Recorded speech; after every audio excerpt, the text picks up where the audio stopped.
હાલો મિત્રો, આજ હે ને તમને એક હે ને બીજો વિડીયો બતાવી આપણે લાલજીભાઈનો હો કોંગ્રેસમાં છે ને લાલજીભાઈ એનો બહુ જોરદાર એને ભાષણ છે.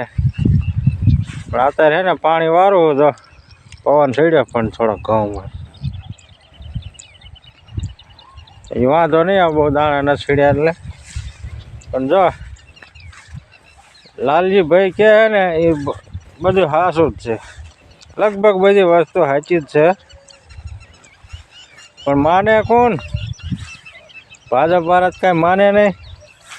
એટલે એ કોઈ માને એવું છે ને આપણે માનવું પડશે. લાલજીભાઈ કીધું એ સાચું, ઈવડે જ કાંઈ માનતા ને એટલે વાંધો એ પડે હો. એમ કે તો પડી પાકી ગયા. જે લાલજીભાઈ કહે કે આ નિશાળનું ખોટું નહીં. પ્રાઇવેટની સાઈડમાં અત્યારે છે ને 50% ભણ્યા, બરાબર, 50% સરકારી નિશાળ. પણ એ કયા 5 ધોરણ 6 ધોરણ છેલ્લામાં છેલ્લા 8 ધોરણ લગ્નના સરકારી ભણે, પછી બધા પ્રાઇવેટમાં. અને એનું ફી કેવડી હોય?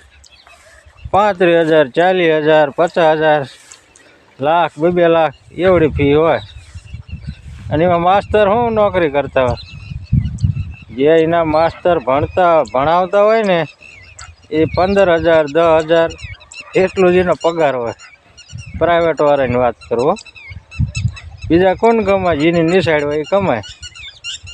અને સરકારીની સાઈડમાં 60,000 50,000 લાખ લગણ પગાર હોય સરકારીની સાઈડમાં. અને તો ભણાવવાનું હાવ હોંઘું નિરાશથી હલકું ભણાવવાનું. તો પગાર કેનો જ આવજો ને કોણ સારું ભણાવે એ જોવું જોઈએ. પેલા આપણે હે ને લાલજીભાઈને તમે પાછળ સાંભળી લો એટલે ખબર તો પડે. ગુજરાતના 30 વર્ષના આ વિકાસના એક નાનકડા એવા આંકડાઓ તમારી સામે મૂકવા માંગુ છું, અને પછી એમને જે સંભળાવવું છે એ સંભળાવીશ. એ કહે છે કે અમે ગુજરાત મોડલ 30 વર્ષથી ગુજરાતમાં રાજ કરે, અને તેમ છતાં ગુજરાતના 40% બાળકો એ કુપોષણ હોય તો તમે કોનો વિકાસ કર્યો એ સવાલ મારે તમને પૂછવો છે. તમે કહો છો કે ગુજરાતનું મોડલ, તો ગુજરાતના 50% બાળકો એ ખાનગી શાળાઓમાં ભણે એટલે તમે શિક્ષણનો વેપાર કરી અને ગરીબોના બાળકોના અંગૂઠા કાપવાનો એકલવ્ય બનાવવાનો જે ધંધો આદર્યો છે એનો તમારે હિસાબ આપવાની જરૂર છે. તમે કહો છો ગુજરાતનો વિકાસ, ગુજરાત મોડલ નથી, મોદાની મોડલ છે. ગાંધીનગરની ગાદીએ બેઠેલા આ 161 ને તો હું નહીં કહું, પણ એમાંના મોટા ભાગના આખલાઓ ગુજરાતના ગૌચર ચરી જાય છે.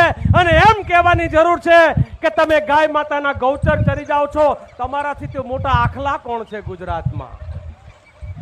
આ ગુજરાતના આ ભાઈ જિગ્નેશભાઈ હમણાં એપ્સ્ટીન ફાઇલની વાત કરતા હતા. આ મને અમેરિકા સુધી નથી જવું જિગ્નેશભાઈ.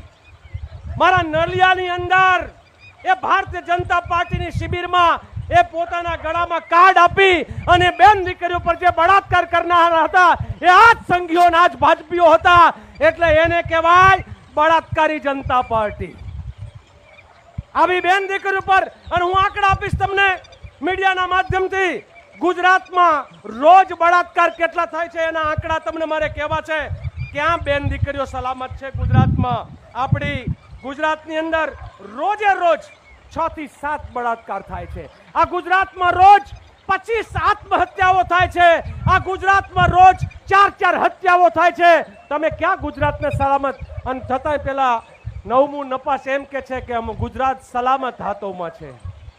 આ ગુજરાતના માલધારીઓ જે દૂધ પેદા કરે છે એ દૂધના ભાવોની સામે, અને ખેડૂતો જે અનાજ પેદા કરે છે એ અનાજના સામે અત્યારે અમેરિકા સાથે થયેલી મુજબ બહાર વેચવું હશે તો 18% એને ટેરિફ આપવું પડશે. ગુજરાતમાં આવશે ત્યારે એની ઉપર એવું છે હો. લાલજીભાઈ કે એ તો બધું હાશું, પણ હા ભરવા વાળું કોણ? આખે ભારતમાં કોઈને સાંભળતું, બધી આખ ભારતમાં પ્રાઇવેટ નિસાડ્યું, આખલા બધે અહીંયા સરી જાય. જો અહીંયા સરી જાય, ગૌસર સરી જાય, પણ આ વાડીએ ઓઈલા આખલા ઘઉંમાં સરી જાય. એટલે આખલા જ બધે નડે જ છે. જો પણ કોણ કે વાંધો ઈ પડે હો. ભાઈ આખલાનું કાંઈ થાય એવું નથી. 2007 આવે જો આખલા કોક બાંધે, પણ નહીં બાંધે. એટલે વાંધો ઈ પડશે હો. નગર તો ઘણે આખલાની કંટારો છે, પણ શું કરું લાલજીભાઈને કે કાંઈ થાય એવા નથી. તમે હે ને કોંગ્રેસવાળા ને આમ આદમીવાળા બે હામાં એકાબીજા ભાષણ ઠોકો ને એટલે એ ફાવવાના જ છે, કાંઈ વાંધો નથી. જો તમે બે તમારું એકને કાંઈ પાવલી જે હાલતું નથી, ને આમ આદમીવાળાને હાલતું ને કોંગ્રેસવાળાનું હાલતું. અને તોય તમે હે ને બે હામાં બાજો, ઓઈલો કે આમ ભાષણ ને ઓઈલો આમ ભાષણ ઠોકે, એટલે ઓઈલા જ જીતશે. શું તમે કાંઈ કોઈનું સારું નથી કરી શકવાના. ઓઈલા હતા ને એનું કર્યા રાખશે, જે કરવું હોય ને એ જ કરશે. નિસાડ્યુંમાં ધંધાની ખબર જ છે કે કોણ કમાય. જે નિસાડ હોય ને એ કમાય, બાકી એમાં એના માસ્તર ન કમાતા. એને શું ખાલી એમાં જે દાડી બાડી પડે ને 8-10 હજાર જે પગારમાં રહી જાય, પછી ભણાવીને ઈવડે નોકરી લાગી જાય, એમાં આગળ આવે એટલે સરકારીમાં આવે, પછી એને લાખ પગાર એને થઈ જાય. અને પછી મોટાને ભણાવીને નાનામાં વી આવે. સમજી ગયા કેટલું ઊંધું હાલે એ તમે જુઓ. 8, 10, 12 વાળાને ભણાવે, 10 હજાર પગાર લઈ, અને પછી સરકારી નોકરી લાગી જાય. એમાં ભણતર લઈને પછી સારું માસ્તર ભણાવતા, પછી એને ખબર જ હોય કે આપણે નોકરી મહેનત કરવાની. પછી સરકારી નિસાઈડમાં લાગે, અને સરકારીમાં લાગે ને પછી એને પગાર વધી જાય. અને ભણાવવાનું 4 ધોરણ 5 ધોરણ પહેલા વાળા, આ છેલ્લે 8મા વાળા લગન ભાઈ 50-60 હજાર ને લાખ ને પગાર આવી જાય. અને ઓલા 10 હજાર 12 ધોરણ ભણાવવાની ને 10 હજાર પગાર હોય પ્રાઇવેટ નિસાઈડમાં હોય ને. એટલે હો અને ભણાવવાનું હોંઘું થઈ જાય. એટલો ફાયદો હે હું. એટલે નિસાઈડનું ઘણું સારું કરવું જોઈએ, પણ નથી કોઈ કરતો. શું સરકારીમાં જો એટલું મહેનત કરતા હોય ને પ્રાઇવેટ જેટલી, તો સરકારીમાં અત્યારે કેટલા છોકરા બધા આગળ હોત, બધા નાના મોટા બધા સાહેબ બન્યા હોત. આ ક્યાંય કાંઈ બને નહીં, અને પ્રાઇવેટમાં ભણીને પાછા ઘેરવી આવે. 1-2 લાખનો વરે 50 હજાર લાખ ને ભરવાના ફી, અને છોકરા ભણીને ઘેરે. પછી મારા જે હોય ને એને કાંઈ આવડતું નહીં, ભાઈ ઘઉંમાં પાણી વાર્યા રાખે. અહીંયા કાંઈ ન આવડ્યું ને અહીંયા કાંઈ ન આવડે. ઘઉંમાં પાણી ના હોય ટિફિન લઈને વીએ સારું ને. અને છે પછી ભારતમાં તેમ કહો કેટલી પાર્ટી થયું. એક રાજ્યમાં આપણે તો ગુજરાતમાં એ 3 જ છે, કંઈક રાજ્યમાં 5 એ 3 રાજ્યો. જો એટલી પાર્ટીવાળા હરખા ભેગા રહીને ના ભાજપને હેરવી શકતા, તો બીજાને તેમ શું હરાવશે. એટલે આવું જ હાલવાનું હો. હવે ચાહે કોઈનું કાંઈ તાગું આવવાનું નથી. તમે હામાં પાર્ટીવાળા બાજ્યા રાખો અને મોજ કર્યા રાખો હો.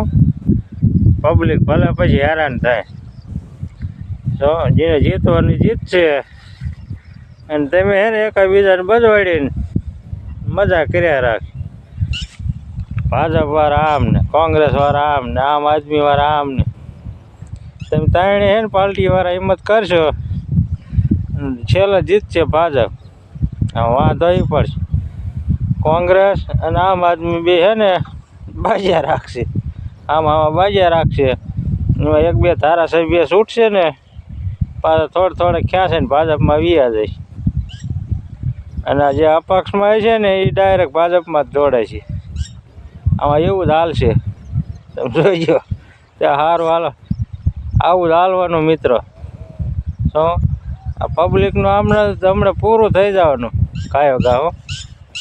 હમણાં 2007 આવશે ને હતા અહીંયા ને પછી સાંભળો ને ખેડવા આમ કર્યા રાખો.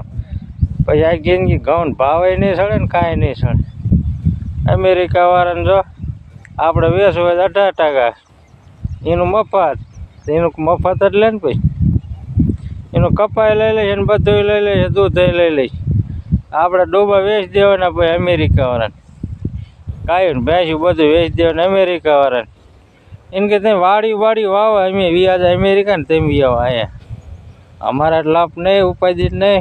સારું ને મિત્રો, તો સારું હાલો, હવે આવું જ હાલવાનું હે. હું જ્યાં લગન છે ને ભાજપ સરકારની બહાટી બોલે ને ત્યાં લગન આવું જ હાલ છે. ખેડૂતનો તો ધરાઈને મરો જ છે. તો ખેડૂતનો ધરાઈને મરો એ માન